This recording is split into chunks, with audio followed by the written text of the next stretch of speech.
तो गलती नहीं अपराध की श्रेणी में आता है। ये स्ट्रेट चार और क्वेश्चन आप बड़े आराम से कर पाएंगे क्या?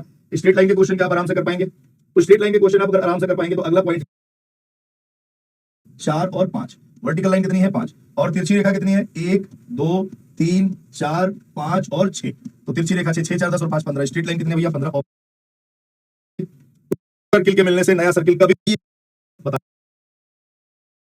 पेंसिल से आप मार्क कर लेंगे और पेन या पेंसिल से अगर मार्क करेंगे तब आप इस सवाल का उत्तर दे सकते हैं। लेकिन अगर यही फिगर आपके कंप्यूटर की स्क्रीन पे हो तो आप उसको देख के सीधा सीधा छोड़ना एकमात्र विकल्प बचेगा, क्योंकि कंप्यूटर की स्क्रीन पे आपको पेन से मार्क करने देगा नहीं, जो वहां पे देख रहा होगा। ठीक है भाई, तो इसी वजह से इस टाइप के क्वेश्चन एग्जाम में पूछे नहीं जाते हैं। फिर भी पूरा का पूरा पार्ट पढ़ रहे हैं। एक सर्किल, नंबर ऑफ सर्किल का उत्तर और बता दीजिए, फिर बढ़ते हैं आगे। बताइए इस सवाल में नंबर ऑफ सर्किल कितने हैं? इस फिगर में सर्किल कितने हैं फटाफट बताओ। इस फिगर में सर्किल कितने हैं एक बार फटाफट बताइए।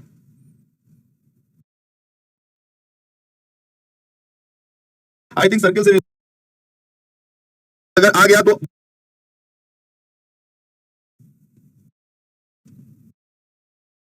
नहीं आएगी, एक बार फटाफट बता दीजिए। अगर परेशानी का सामना बिल्कुल नहीं करना पड़ेगा। एक तो ये जहां एस क्या होता है नंबर ऑफ साइड्स, क्लियर है ना, भुजाओं की संख्या। जहां एस क्या होता है नंबर ऑफ साइड्स, भुजाओं की संख्या। जहां एस होता है नंबर ऑफ साइड्स, हिंदी में हम इसको बोलते हैं भुजाओं की संख्या। हिंदी में क्या बोलते हैं भैया? भुजाओं की संख्या, साइड का नंबर। ठीक है, जैसे अगर मैं आपसे बोलूं कि बताइए ट्रायंगल में कितने डायगोनल होते हैं, बताओ ट्रायंगल में कितने डायगोनल होते हैं? ट्रायंगल में कितने डायगोनल होते हैं ये बात आपको बतानी।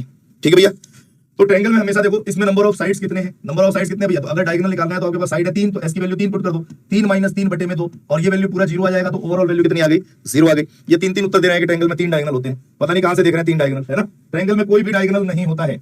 अगर बात करें हम स्क्वायर की, या फिर हम बात करें रेक्टेंगल की, या फिर हम बात करें क्वाड्रिलेटरल की, या तो वर्ग हो या आयत हो या चतुर्भुज हो, यहाँ पे नंबर ऑफ डायगोनल्स कितने होते हैं? तो आप डायगोनल निकालने के लिए सबसे पहले क्या करोगे? ये जानोगे कि इसमें नंबर ऑफ साइड कितने हैं। और किसी भी स्क्वायर में, रेक्टेंगल में, क्वाड्रिलेटरल में नंबर ऑफ साइड होते हैं 4, तो आपको सीधा वैल्यू पुट करनी है 4, 4 - 3 बटे में 2। अब देखो ये वैल्यू 1 आ जाएगी, 1 × 4, 4 बटे 2 कितना आएगा भैया? 2 आएगा। तो इसमें नंबर ऑफ साइड कितने होंगे? 2। देखो एक नंबर ऑफ डायगोनल कितने होंगे? 2, तो यहाँ पे 2 डायगोनल आपके सामने बना दिए। अगर मैं बात करूं कि स्क्वायर की जगह मान लो कोई पेंटागन हो, कोई 5 भुजाओं वाली आकृति हो, वहां डायगोनल कितने होंगे? तो यहाँ पे हमने साइड देखा 5, 5 - 3 बटे में 2, और ये वैल्यू 10 आ गई। 10 बटे 2 कितना होगा भैया? 5 होगा। तो यहाँ देखो डायगोनल कितने बनेंगे? 1, ये दूसरा डायगोनल है, ये तीसरा डायगोनल है, ये चौथा डायगोनल है, और ये पांचवा डायगोनल है। लेकिन आप बिल्कुल परेशान मत होइएगा, डायगोनल बनाने के लिए आपको एग्जाम में नहीं पूछा जाएगा कि आप डायगोनल बना के दिखाइए। ये समझाने के लिए मैं सिर्फ आपको बता रहा हूं कि डायगोनल इतने बनेंगे, 5 डायगोनल बनेंगे। आपको डायरेक्ट उत्तर बताना है कि डायगोनल कितने बनेंगे। जैसे अगर मैं आपसे बात करूं कि बताओ हेक्सागन में कितने डायगोनल होंगे? अगर मैं आपसे बोलूं कि हेक्सागन में मतलब जिसकी 6 भुजाएं होती है, 6 भुजाओं वाली आकृति में नंबर ऑफ डायगोनल कितने होंगे? तो आप देखो इनमें साइड कितने हैं? 6, 6 - 3 बटे 2, ये करना है हमें 6, और 6 - 3 बटे में 2। अब आपको पता है 6 × 3 = 18 बटे 2 कितना आएगा भैया? 9 आएगा। तो अब यहाँ पे 9 डायगोनल आपको बनाने हैं, वो कैसे बनाओगे? देखो 1 2 3 4 5 6 7 8 और 9। तो यहाँ डायगोनल कितने बन गए भैया? 9 बन गए। लेकिन ये डायगोनल ध्यान रखना, ये डायगोनल आपको बनाना नहीं, वरना आप एग्जाम में डायगोनल ही बनाते रह जाओगे, है कि नहीं। ये डायगोनल आपको नहीं बनाना है, ठीक है भाई। तो डायगोनल नहीं बनाना है, डायरेक्ट आंसर बताना है कि हेक्सागन में कितने डायगोनल होते हैं? 9 डायगोनल होते हैं, ठीक है भाई। जैसे अगर मैं आपसे क्वेश्चन पूछ दूं कि ऑक्टागन में कितने डायगोनल होते हैं, ऐसा ऑक्टागन अष्टभुज में कितने डायगोनल होते हैं, और ये एक एग्जाम में पूछा गया सवाल है कि अष्टभुज में विकर्णों की संख्या बताइए। अब अष्टभुज ना तो आपको बनाना है और ना ही आपको उसका डायगोनल खींच के दिखाना है, सीधा सीधा आपको ये बहुत अच्छे से पता है कि इसमें नंबर ऑफ साइड कितने होते हैं? 8 होते हैं। नंबर ऑफ साइड कितने होते हैं भैया? 8 होते हैं। तो 8 8 - 3 बटे में 2, और ये कितना हुआ? 8 × 5 = 40, 40 बटे 2 कितना आएगा? 20। तो नंबर ऑफ डायगोनल ऑक्टागन में कितने होंगे? 20 होंगे। क्लियर भाई। तो स्ट्रेट जब भी आपको डायगोनल निकालना हो तो डायगोनल के लिए सीधा सीधा आपके पास फॉर्मूला होता है, वो क्या होता है? S S - 3/2, जहां S होता है नंबर ऑफ साइड्स, भुजाओं की संख्या, ठीक है भाई। एक बार फटाफट बता दीजिए, क्या यहां तक किसी को दिक्कत, परेशानी, समस्या, दुख, दर्द है तो फटाफट बताइए। अगर नहीं है तो हम बढ़ेंगे आगे अगले पॉइंट पे।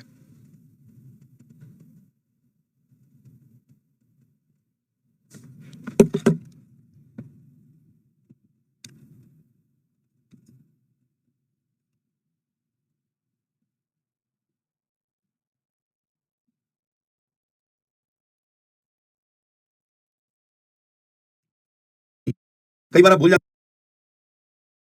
आपके सामने ये क्यूब का एक सवाल है, और इस क्यूब की काउंटिंग कैसे करते हैं हम इस पॉइंट को समझने की कोशिश करेंगे, ठीक है भाई।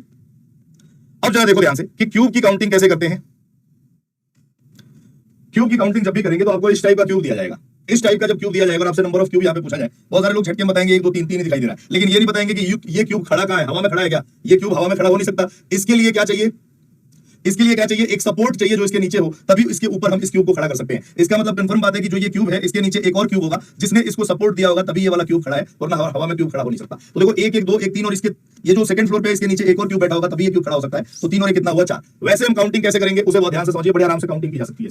देखो आपने कई मंजिला घर देखा होगा, आपका घर भी होगा 2 3 मंजिला, तो स्टार्ट तो एक ही मंजिल से होगा ना, फिर 2 मंजिल, फिर 3 मंजिल, फिर 4 मंजिल, ऐसे ही क्यूब के मंजिल होते हैं। उनके मंजिल को जो है ना आप यहाँ पे नोट करना स्टार्ट कर दीजिए। बताओ ये 1 मंजिल पे खड़ा क्यूब है और ये भी 1 मंजिल पे खड़ा क्यूब है और ये 2 मंजिल पे खड़ा क्यूब है। बोलो हाँ है ना, ये कौन से मंजिल पे, 1 मंजिल पे, ये भी कौन से मंजिल पे, 1 मंजिल पे, और ये कौन से मंजिल पे है, 2 मंजिल पे। तो अब देखो जरा ध्यान से, 1 1 2 और 2 कितना हुआ 4, तो नंबर ऑफ क्यूब कितने होंगे 4। सीधा आंसर क्या आएगा, नंबर ऑफ क्यूब कितने होंगे 4 होंगे। ठीक है भैया, नंबर ऑफ क्यूब कितने होंगे 4 होंगे।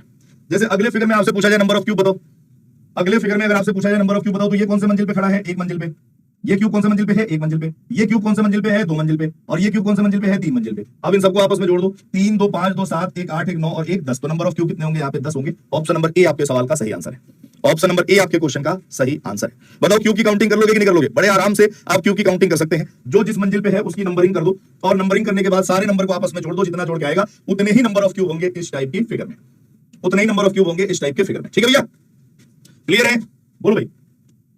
अगर क्लियर है मेरे प्यारे दोस्तों तो ध्यान रखिए, काउंटिंग ऑफ फिगर टॉपिक में, काउंटिंग ऑफ फिगर टॉपिक में हमने क्या क्या पढ़ लिया उसे देख लेते हैं।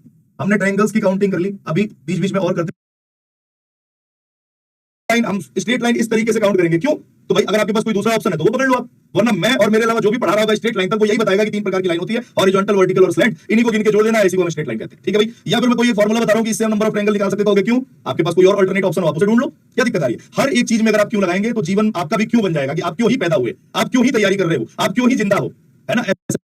ये कहीं ना कहीं से पढ़ के आ ही रहे होंगे, बहुत सारे लोग कहीं ना कहीं से पढ़ के आते हैं और वो सामने वाले पे उस व्यक्ति का ज्ञान थोपने की कोशिश करते हैं। हर एक टीचर अपने आप में उम्दा होता है, बेहतरीन होता है, हर एक टीचर अपने आप में बहुत उम्दा होता है, बहुत ही बेहतरीन होता है। अगर वो सवाल किसी और तरीके से बता रहा है तो हो सकता है कि मैं उसी सवाल को किसी और तरीके से बता लूं। जो स्मार्ट लड़का होता है ना वो दोनों में कंपेयर करता है कि कौन आसान तरीके से बता रहा है, उसके मेथड को अडॉप्ट करता है और जाके एग्जाम में इंप्लीमेंट कर देता है, बिना इस लाग लपेट के कि मैं आके उससे सीखा है तो इसमें आके ट्राई करूंगा, इससे सीखा है तो उसमें जाके ट्राई करूंगा। एक सिलेक्शन